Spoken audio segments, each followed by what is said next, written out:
The title is not clickbait. I have personally known Gojo Satoru for well over a decade, and I can tell you with absolute confidence that he is not who you think he is. Gojo Satoru has committed a lot of serious crimes. He kidnapped minors. He knew that a certain family was abusing their children and didn't do anything about it. He also lied countless times to millions of people with a straight face. I chose to speak up because I was sick and tired of the fact that nobody was talking about this. I stayed silent for over a decade, gathering enough evidence and courage to put this sociopath behind the bars. I want to start with the first crime that Gojo committed, which went under the radar for a long time. I am talking about how Gojo kidnapped 3 defenseless minors and kept making them work for him and endangering their lives time and time again. I am not going to show the real names and faces of the victims in order to preserve their privacy, but I will be giving them fake names for the sake of simplicity. The names I will be giving them are Mushirofumi, Utadori Eiji, and Yukotsu Ota, respectively. Fegumi was a child with a not-so-happy upbringing. His mother passed away shortly after giving birth to him. Although his father was alive, he wasn't the one to raise him. Fegumi's father was a scumbag, to say the least. He didn't care or provide for his own child. Instead, he left that burden for his ex-wife to carry. His father was highly gifted physically, but instead of pursuing an honest job to provide for his child, he instead opted for working as a hired assassin and wasted all the money he made gambling. That scumbag even forgot the name of his own son. A scumbag like that shouldn't have a say of what's better for his child. That's what any sane human being would think. But Gojo Satoru thought otherwise. Gojo clashed with Fegumi's father, unaliving him in the process. Fegumi's father's last request was for Gojo to keep his son away from the Zenin clan, his blood relatives. The Zenin clan would have given Fegumi the best treatment they could give, since he possesses the 10th Shadow's Cursed technique, a technique which they treasure and consider as their heritage. But Gojo refused to give Fegumi to them. Instead, he took that poor child from his family and raised him in a way that made him think of unaliving himself every day. Fegumi was the first victim to suffer from Gojo's actions, but he wasn't the last. The second victim, Eiji, was a normal teenager attending a normal school when all of a sudden his world went upside down when he stumbled upon a cursed finger. That finger was one of the most feared items known to the Jujutsu world. Eiji was attacked by a cursed spirit that was trying to devour the finger to obtain its power. Eiji was just a normal human being. He didn't have any way to defend himself against that spirit. He only had that cursed finger, so in a desperate gamble, he ate the finger to try and defend himself with whatever power it holds. Normally, the result of a human consuming a cursed object is the unalivement of that human, but Eiji had lady luck on his side. He successfully defeated the cursed spirit, but was cursed himself in the process. You would think that this was all just the hands of fate fricking up someone's life yet again, but sadly, these weren't the hands of fate. They were the hands of Gojo, who could have saved Eiji all the trauma that he faces later on if he would just do his job as a sorcerer. But instead, he was buying donuts while his coworker was getting owned by a random cursed spirit. There is a certain saying which describes the mentality that series unalivers have, which goes something like, after one,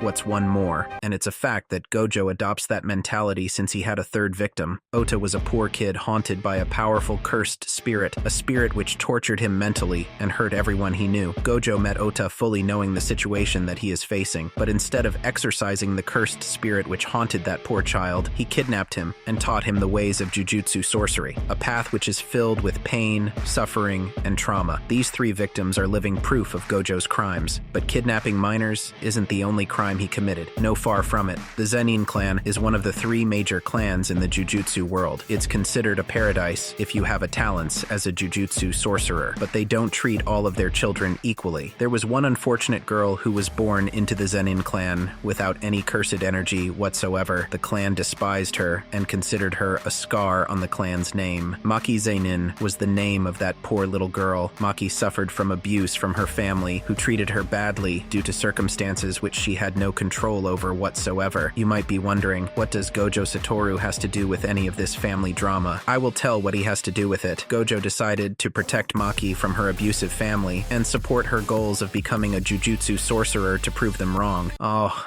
That's so nice of him. Wrong. Gojo Satoru was just as abusive, if not more abusive to her than her family. Maki didn't have any cursed energy or technique whatsoever. She can't even see cursed spirits without special glasses. She can't hurt them except with a certain type of weapons. She does not possess the same level of physical strength, speed, and instinct that Fegumi's father had. She is just a normal human. Gojo gave a bunch of hunting equipment to a random teenage civilian and told her that she is capable of hunting bears and wolves. Realistically, Literally, that's just impossible, and Maki later pays the price for Gojo's crimes by getting deep-fried when she faced a powerful cursed spirit. These are some of the crimes Gojo did, but the most notable one is the fact that he kept lying over and over and over again to everyone. Gojo kept saying on multiple occasions that he is the strongest, that he is unbeatable. His ego was exploited countless times before. He was too confident in his abilities when he fought Fugumi's father. His arrogance told Geto to just go ahead while he deals with him, which later resulted in the unalivement of an innocent girl. His arrogance made the cursed spirits implement a plan which was successful in sealing him, and, in the end, his arrogance caused him to become a